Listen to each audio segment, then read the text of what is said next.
When I was a kid, I always loved listening to rainstorms. It didn't matter where I was, or how loud the thunder was, or how hard the wind was whipping.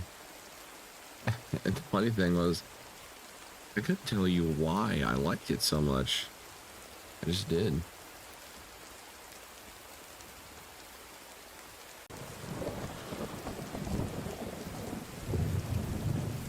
But as I've gotten older, I understood why I like the sound of the storm.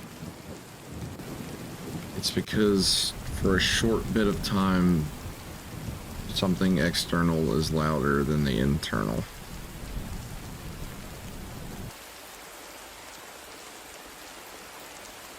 It is so loud.